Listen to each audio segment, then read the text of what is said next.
ए सेठ जी, निकालो तो। टेंशन मत ला, हमनिए के कोनो नवाबी शौक नहीं के। नया साल के चंदा मांगतानी सन। चला निकाल। अरे निकाल ना। धंधा पानी ना बाहो। चला जो। कुछ नहीं सेठ जी, सामान निकाली।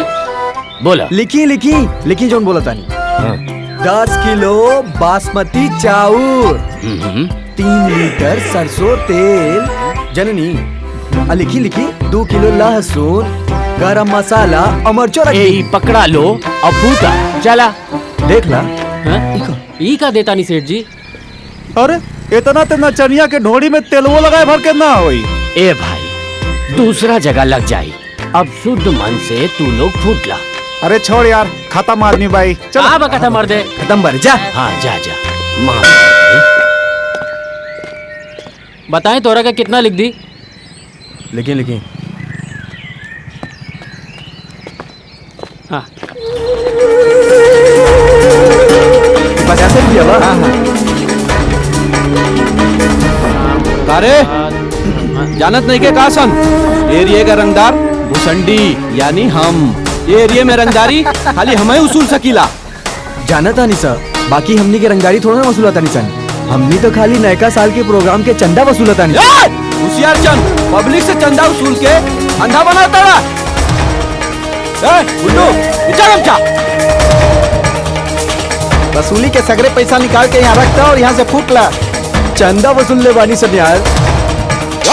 सब के सब अब शमशान जाबर। चल निकाल पैसे। चल सारा पैसा निकाल दे।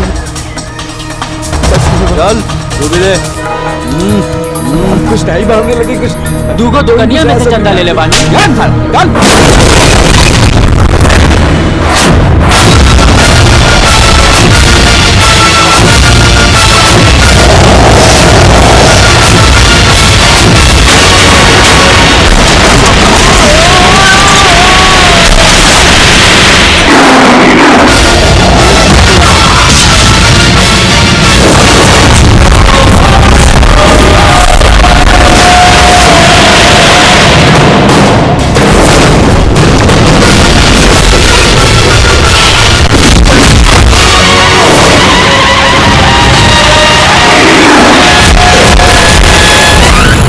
के पैसा लौटा दा जा, नहीं तो इतना मार मारब के पीछे से हिम फेंक दे बोलो। चल निकल यहाँ से। ए हम ना निकलब।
अरे रोका उनके रखे।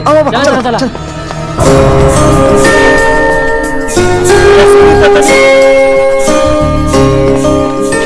मदद कहला के बहुत बहुत धन्यवाद भैया तोरा के। भैया तुम्हारा नाम कहा? पवन सिंह नाम है हमार। कहाँ से आयल बनी भैया? भाई हम अनाथ हैं, कौनो पता ठिकाना नहीं के। जहाँ रात हो जाला वही हम अपन डेरा जमा लेला। हमनियों के अनाथे बानी सन। तरहुआ हमनिया के संग चली। हाँ